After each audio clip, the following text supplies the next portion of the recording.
Hey everybody, welcome to, I think it's episode 4 of Two Bitches on a Bench. Today's recording is taking place on August 10th, and I would like to take an opportunity to wish my daddy a happy birthday in heaven. Miss you, Dad.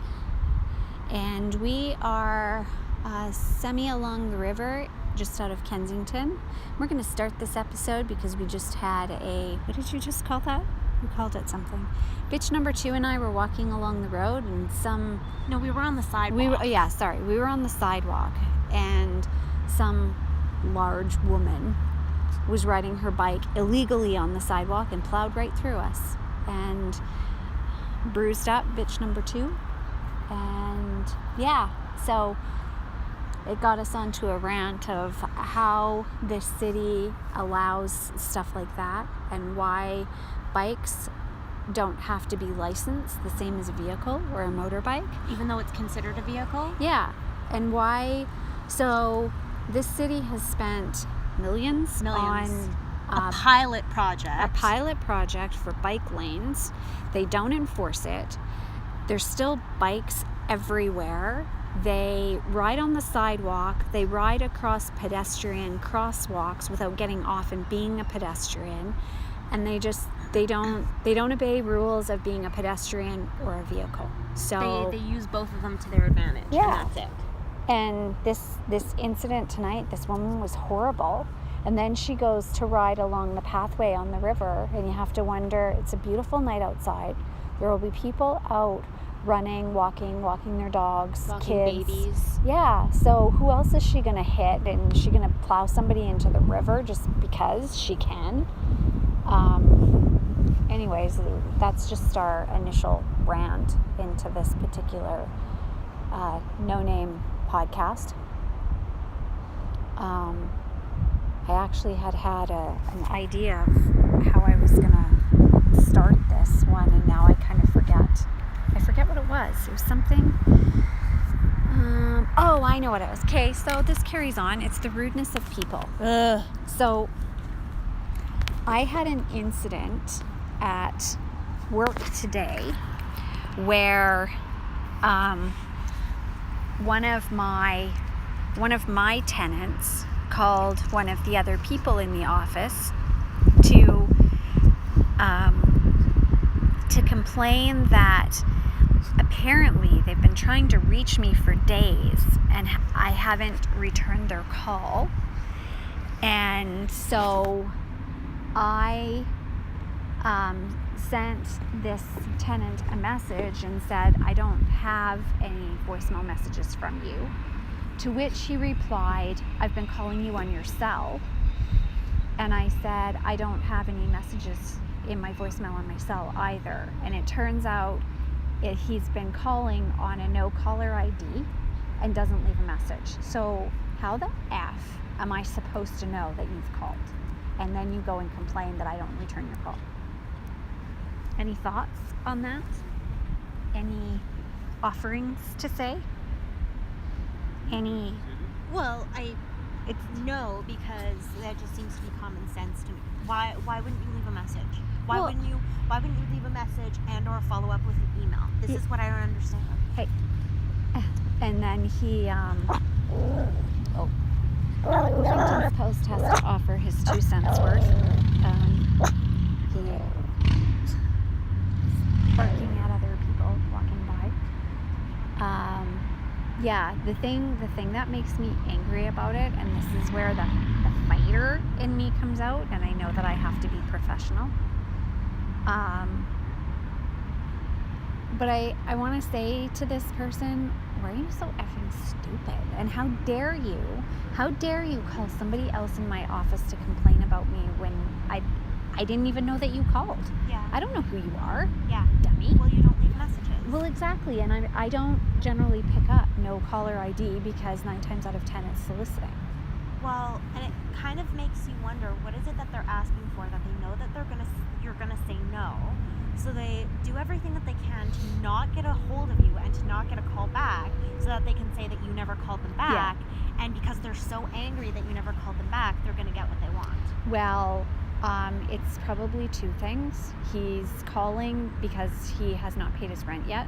Mm-hmm. And so he's probably calling to say that he's either going to pay it super late or he can't pay it at all.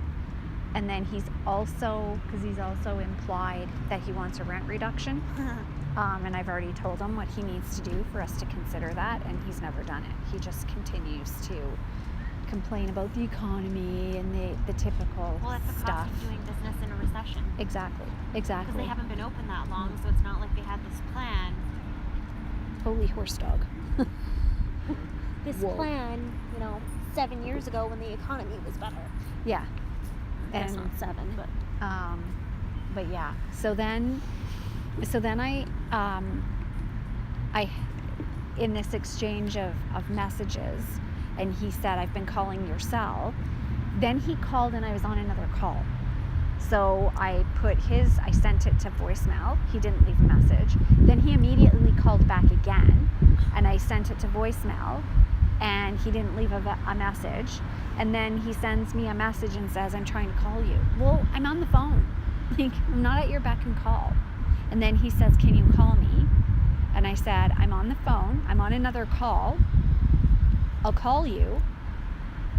But by the time I got off the phone, it was after 5, and I didn't. I'll be honest, I didn't. well, you can call him tomorrow. Call him before you know that he's open, and then you can do the same thing That's again. exactly. I called you and you never called me back. Maybe But- that's wrong. Maybe I'm too vindictive to be Well, successful in anything. Except revenge. I'm very, I don't know if jaded is the right word or if cynical is the right word, but I'm tired of these people who do shit Technical term. and then they call somebody else to complain, and it's like, really? And Well, it's the good cop, bad cop, mom and dad thing, where you go to one parent, they don't give you the answer that you want, so you go to the other. yeah. This is just the adult and a little bit more complicated version. But it's the cost of doing business. So here's another. And that's just the other thing with so many people. They will find anything possible to blame other people or other parties for them not being successful in business. Yeah. Well, the statistic of businesses that actually do well is really low. Yeah. So when you go into business, I think you got to kind of assume that, you know what, there might be a chance that this isn't going to work. Exactly. And if you're not willing to put for cheesy comment, blood, sweat, and tears into it, you're not going to be successful. No, and if but you're going to instead- stand and whine about it, well, it's the economy, well, it's the high cost of food, well, it's minimum wage went up. Shut up. Like, you should have minimum factored wage that. hasn't gone up yet. Well, I've been hearing that lately. Well, we're struggling because of minimum wage. Another tenant who has asked for not a rent reduction, not an abatement, a reduction. That's one of their big factors, that minimum wage is killing us. Well, again, then- we knew about that last year Yeah. or the year before. I think it's probably been been 18 months at least. Well, yeah, since the NDP, New Democratic Party, Yeah. something like that. Yeah. Since they were voted in, We knew that minimum wage was going up. yeah. Yeah. So for these people to just assume that, oh my God, this just came out of nowhere, not the case. That, and you know what? Maybe look at it as a standpoint of, maybe I should be paying my people more. Well, Because a lot of these people that you deal with, the type of work that they do is crappy. It's crappy retail service crap. and it's hard work. It is, and it sucks. And chances are that's probably all they can find right now because the economy is so crappy. Mhm. So how about instead of paying them $10 an hour living in an obscenely expensive city, take the hit. Yeah. It's stupid. It's ridiculous. And if you haven't factored in paying your people more, and you're blaming it on the fact that minimum wage is going up, that's not, I don't think that that's something in the business that you're in where you have integrity, and potentially where you work is supposed to have integrity. Having all of these people complain that minimum wage is going up, I would have a problem with that. If that were my company and I were hearing that all of these tenants were complaining that they can't do business because minimum wage is going up, I would have a problem. Yeah. Why are you treating your staff so poorly? Exactly. Well, so they should be making what minimum wage is going to be. They should be making now, because retail and service jobs are a little bit different because they get tips and you can make really good money. But for other retail and service jobs, you're dealing with horrible, shitty people all day long. Yeah. And you're making $10 an hour. Not worth it. No, it's not. And so on the flip side of that, this just made me think of something. So one of the contractors that we deal with, we had this conversation, and he was telling me, because their industry is seasonal, and so summertime it's easy for them to get staff because there's students and university students and stuff, but winter is hard. And so anyways, he was telling me that they haven't been in business long, I think 4, 5, maybe 6 years, something like that. He starts his people out at between $22 and $25 an hour so that he can keep them. And he knows that they work hard, and especially in the summer and winter too, because winter sucks. But he starts them out at that so that he can get quality people. Yeah. They don't leave. Yeah. They feel valued, and except in the winter time. But summertime, they don't work weekends. Nice. He said, no way. He said, we're Monday to Friday. We'll start at 6:30 or 7 o'clock in the morning, and we might go till 6 or 6:30 at night, but no weekends. Can I do that job? So it was interesting. He gets it, and he's just a young guy, but he gets it. He gets it because he's young. Yeah. And he's probably had to work in that way. Yeah. Whereas other business owners that we've come across, they haven't worked for their business. They've been given a whole bunch of money. Yeah. And they just expect that it's going to turn over. So I'm going to take all of this money that I got from mommy and daddy, and I'm going to do a business. Yeah. And I'm going to do the bare minimum in order to make the most money back. Yeah. Well, it takes quite a lot of time to start seeing a return on your investment. Yeah. It takes a lot of time. Yeah. You can even see that with investments. It takes a lot of time. So when you have somebody who's got that business, who understands that business sense, but also has the human side, it completely changes the way her what word am I looking for? Working. Yeah. It completely changes the work environment, the work culture, the work ethic. Yeah. But there isn't enough people like that. Yeah, no, there's not. There's not. And especially where we live, where all that matters is making money. Mm-hmm. It doesn't matter how you do it, as long as it's quick, and a lot of money. Yeah. That's all that matters. Yeah. And there is huge gray area in how you do that, of what's ethical and what isn't. Yeah.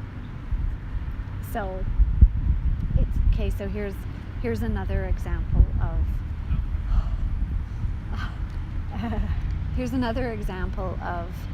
unreasonable. So I've had this ongoing issue with one of my properties of, without going into detail, it's the company that I worked for before I started made a mistake, a big mistake, but nothing that can't be fixed. It's fixable, and it hasn't, aside from inconvenience, it hasn't cost anybody anything. So the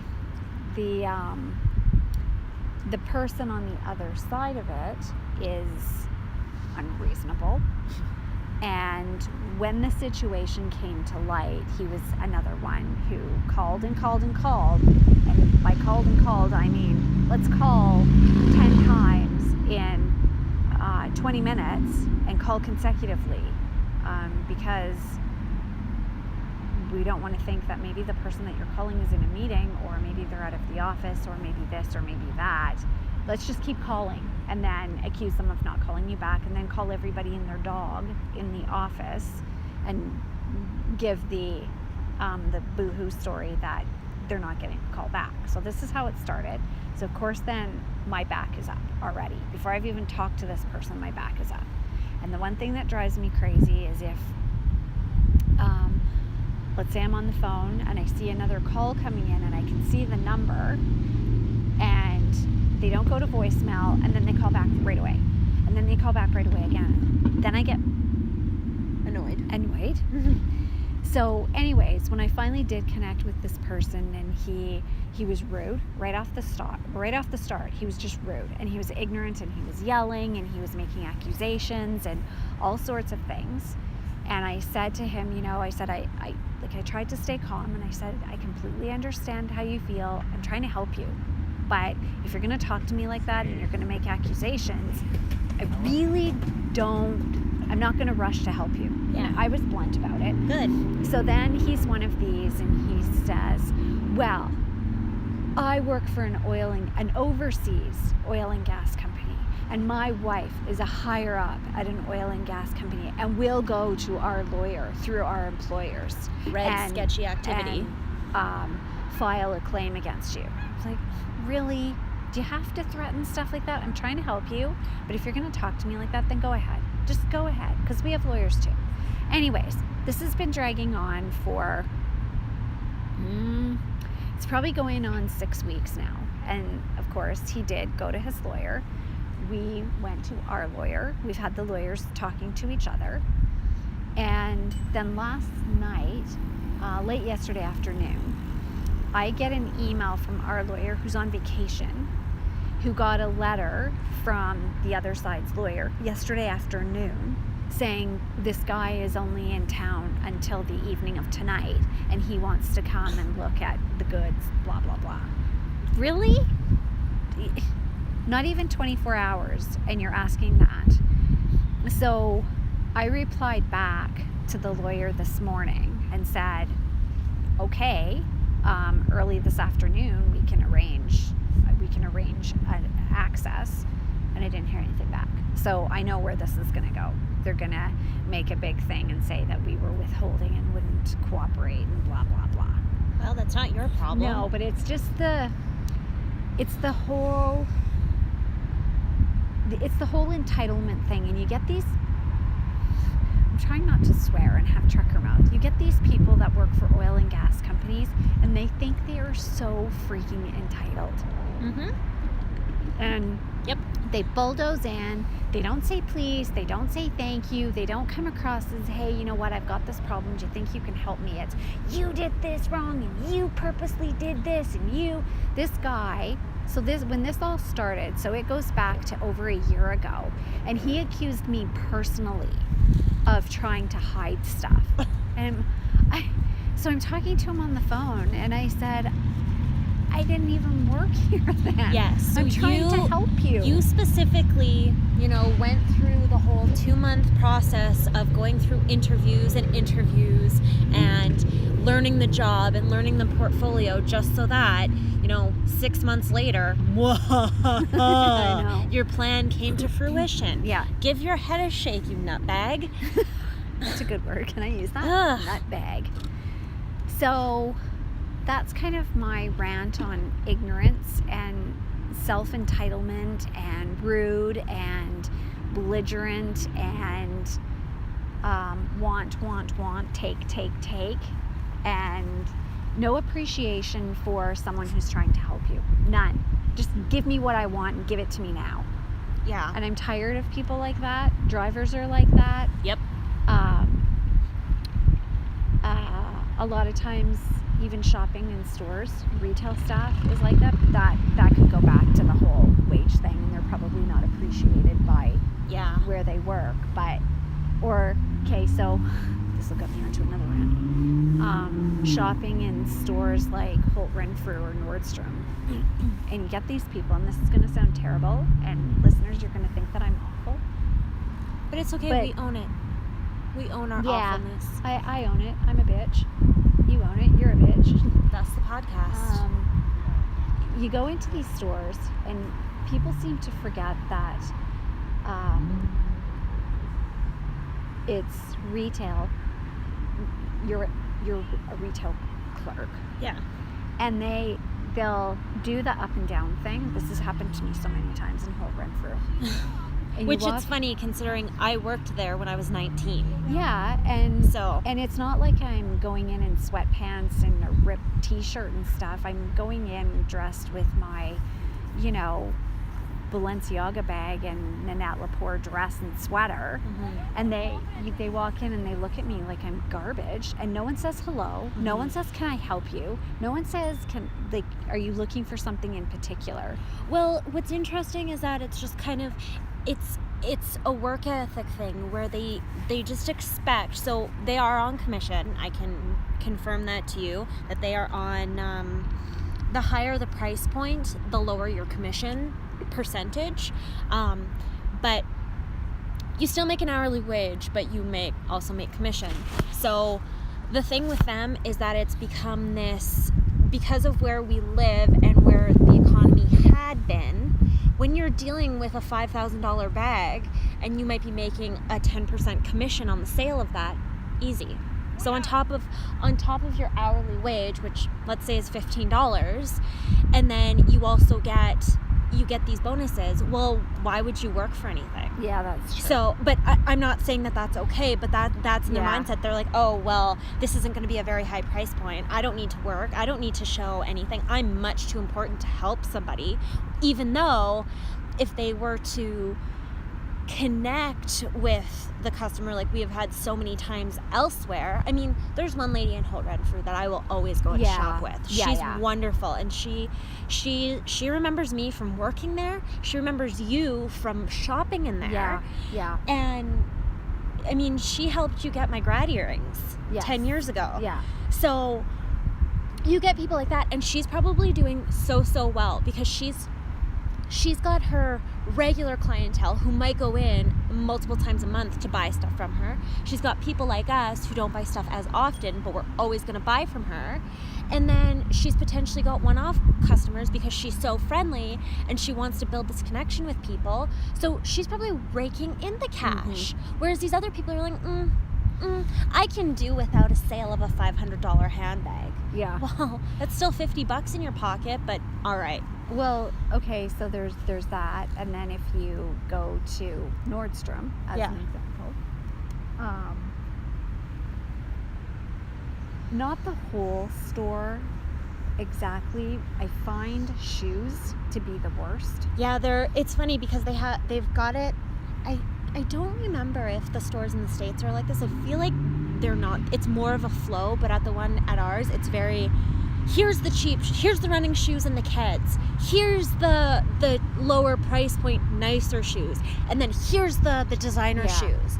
And it's funny because you can kind of go from place to place, and you're in the Vans, the Keds, the Converse, the running shoes, and they're all right. Then you go up to the next level, the lower price point, nicer shoes, and they're all right. But then you get into those and they will follow you around, and it's not until you actually have a 5-second staring contest with them and they're like, oh, hello, can I help you with anything? Some of them say, can I help you? But there's been a few instances where they follow around. And again, Balenciaga bag or something. Like it's not like I'm walking in with a $20 Target bag. Yeah. But follow you around, and then they kind of look you up and down, and they just sort of stare at you like, you in here looking at Valentino shoes? Sweetie, not in your lifetime. Well, and it's funny because, okay, first of all, clearly then they have which then makes you wonder, well, why would I buy from you? Because you have no idea what quality brand is then. Yeah. If you can't recognize a Balenciaga bag and its quote-unquote value, problem there. Second of all, what was my second of all? Okay, well, while you're thinking of your second of all, because I just thought of an incident, and it was actually in Nordstrom. I was looking at Valentino shoes. I had my Valentino bag, and the girl came up, and actually, I would say she was more of a woman, not a girl, but she comes up, and she's kind of following around, and I was picking up shoes and looking at prices and putting them down, feeling their weight, their stiffness, all that usual stuff. And she comes up and she kind of looks and she goes, they're nice, aren't they? Really? As if to say, oh, someday, Yeah. poor little orphan Annie. Yeah. Someday And you can get your piggies into those. It was, I wanted to punch her because I thought, you know what, lady? I could buy these today if I felt so inclined. Can you? Well, yeah, you could on a credit card, but could you pay cash for these right now? And that stuff like that really irks me. It irks me big. Mm-hmm. But I mean, it's society, and there's nothing that can be done about it. But Well, it's not society exactly, because I mean, look at the Christian Louboutin store in Los Angeles on my Robertson God. Boulevard. You know, you have to be buzzed into that store, and we were so scared to go in it. And then there was at one point where I can't remember if we actually walked, because it's kind of gated, or it's got a hedge around it. It's a hedge. And I can't remember if we were up at the hedge or kind of closer up to the window. And there was there were a couple of really sweet girls in there, and apparently they motioned us to come in, and they've been so nice. We've never bought anything in there. No. But we do have Louboutin shoes, just saying. Yes. We've never quote. bought anything in there. But every single time, they're super, super nice, and now it's to the point where we're not scared. And if I get to the point where I can afford a pair of black suede Louboutins, I'm going to order there. Yeah. And they're nice there. And sorry, that was the other thing with that too. I was looking for a black suede pair. So she went and she looked and she said, oh, you know, we've only got a pair left in Chicago. Do you want me to order them? I can get them ordered for you.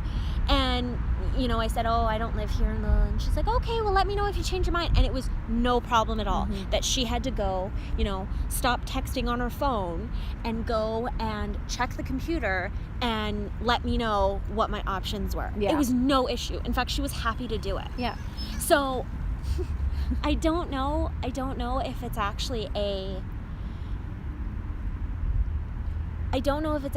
society thing. I think it's very regional, and I think that people are accustomed to being dicks here, getting what they want, treating anybody of lesser status than them so horribly, and the reality hasn't caught up with them. Yeah. Of, you know what?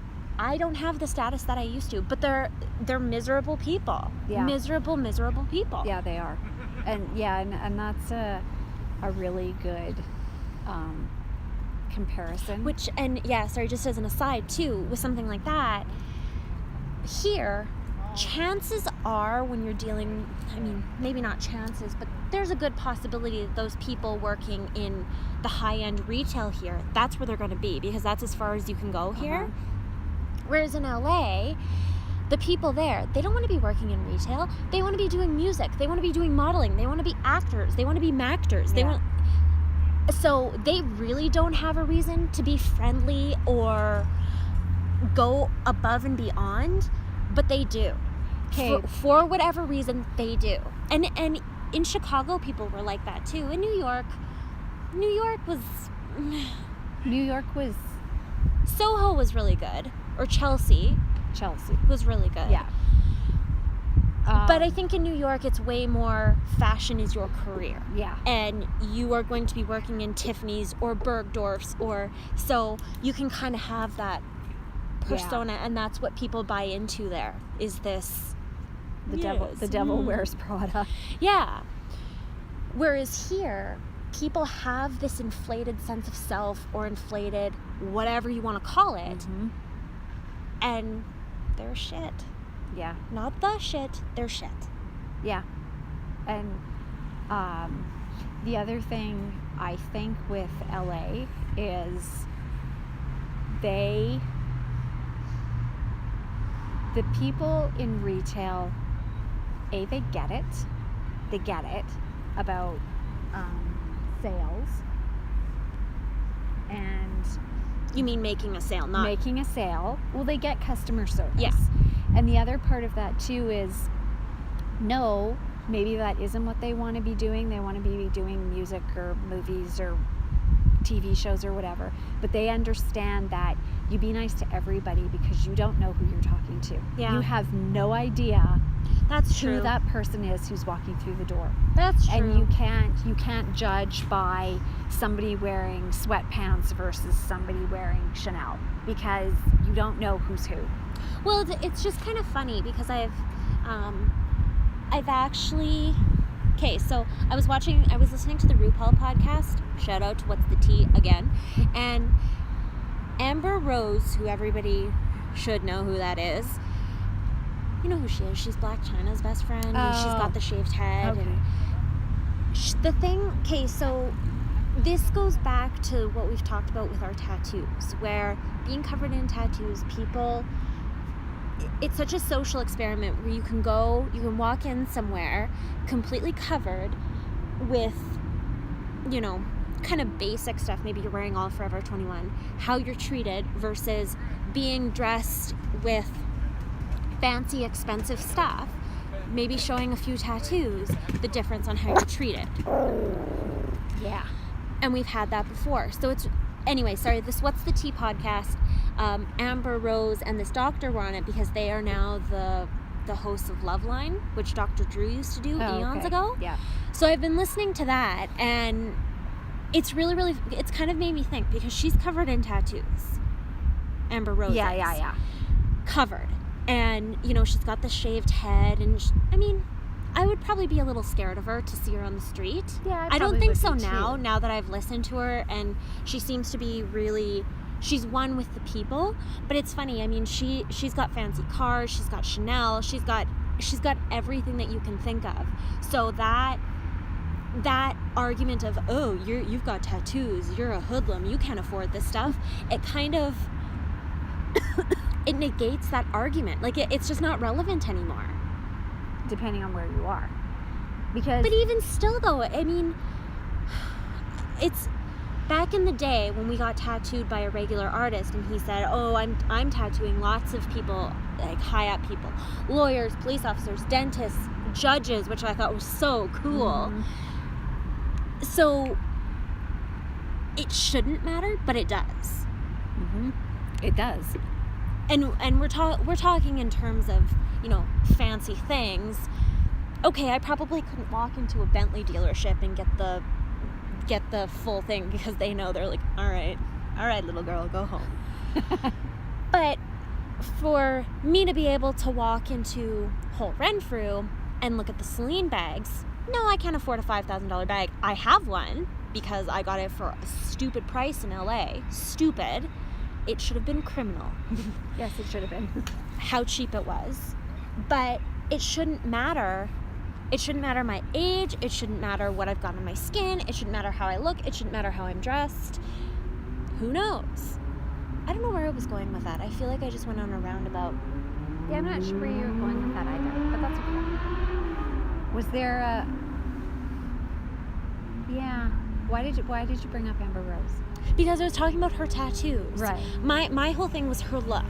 So her aesthetic, where... But people know who she is, though. She's a celebrity. Yeah, okay. So that okay, but kind she's a celebrity. She got famous because she was a stripper. She fell in love with a rich guy. She then got married to a rapper, had a kid with a rapper, and that's how she became famous. It. And I'm changing my career. and I'm going to be a stripper. And she acknowledges that, and she says, I didn't want to be famous. That's just how it happened. I was stupid where I was a stripper. I was happy being a stripper, and she owns it. And there's that I really admire. And people. I've come to a point where I'm still not kind of sure about her. She scares me a little bit, but you know, she did that. I think it's coming up maybe the 4th or 5th one, that slut walk that they do in LA, and it's people go and they dress how they want. They can be topless, they can be whatever, and they walk a big long. Really?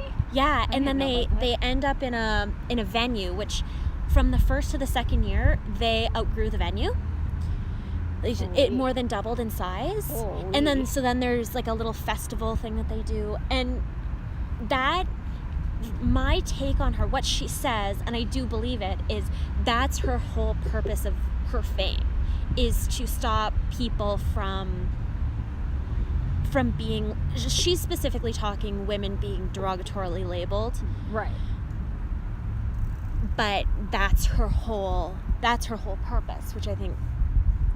So anyway, I was just using that as an example where, okay, so here's an example. Oprah goes into the Hermes store. Oprah, everybody knows who Oprah is. Yeah. She goes into the Hermes store in Paris. Yeah. I think it was Paris. It was somewhere in France. Yeah. And she wants to see a Birkin, but the sales girl tells her, no, you can't afford that. So what is it? I mean, it's Oprah. Everybody knows who Oprah is. Well, Everybody. So what is it? Is it the fact that she's a larger black woman? I think it's, I personally, and this is just my personal opinion, no hate, please. I think it was race. So okay, sure. so it could have been what she was wearing too, because I from what I read on that story, she was not dressed in her Oprah fabulousness. She was dressed for comfort, sweatpants, zip-up shirt. I'm sure what she was wearing was still probably like a $2,500 sweatsuit. But she probably was going out to be unrecognized. Exactly. So she probably didn't have her glam on. Mm-hmm. She was wearing, just basic everyday clothes. Mm-hmm. And, and so she goes in and she's treated that way. Yeah. So your whole thing about Amber Rose being famous, I don't know that I necessarily agree with that. I think. Why did I say that again? Because you said about the, her being able to go into a Rolls dealership or go to the Chanel store, and she doesn't get, she's got all of that stuff. So the way she's treated, the whole tattoo thing, you said it's because she's famous, that she. Well, my point of that is I guess she could go in disguise, but even if she walked Throw a wig on her and you wouldn't know. Well, yeah. My guess with her, though, is because of her personality, she's not going to do that. And she's probably not going out, like, completely glammed up or anything. Even if she was wearing a tank top and sweatpants, people are still going to know who she is. Yeah. And that was my point of that. Whereas if someone like me, I've walked into places where I didn't have my sweater on and I have my tattoo showing and people are appalled. It happens in Strathmore, Tim Hortons. It happens in Strathmore, Tim Hortons. It happens in Medicine Hat, Tim Hortons. And it happens in, I want to say Walmart Moose Jaw. Was it Walmart? No, I'm wrong. It was Co-op in Moose Jaw, Saskatchewan, with all of the farmers, the older generation people gasping at what sort of heathen was in their grocery store. Yeah, I kind of felt like a leper that day. I felt uncomfortable that I was going to be tarred and feathered. Well, but hey, but now my attitude is don't like it, don't look. Go ahead, make a comment. I'll tell you where to go. And sometimes I do it just for the shock value. There you go. I like the shock value, actually. I quite enjoy it. So, anything else that you'd like to vent out today? Did you just snort on me, doggy? Doggy just snorted on me. Oh, you're so sweet. No, I think that was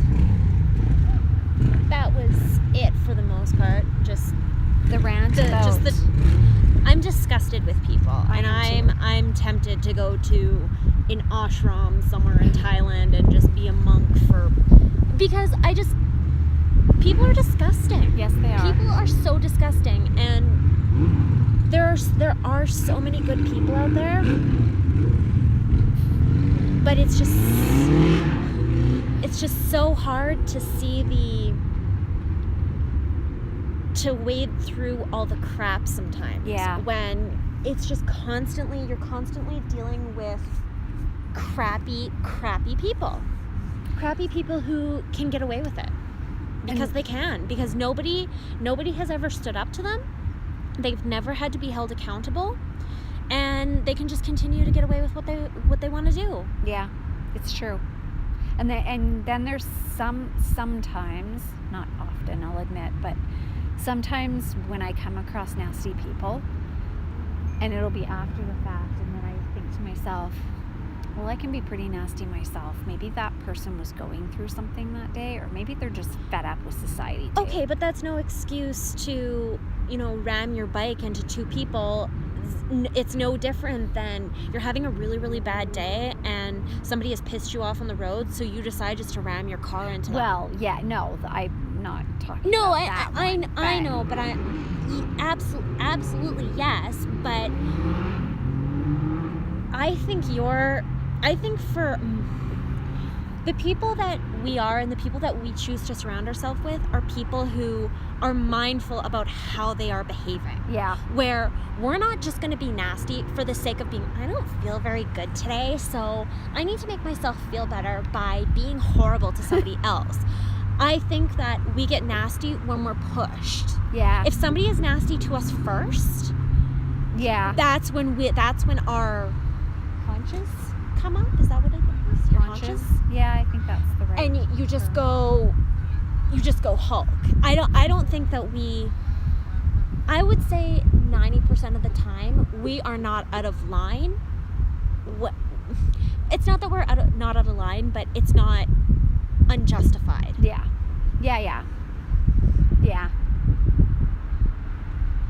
People are stupid. Yeah.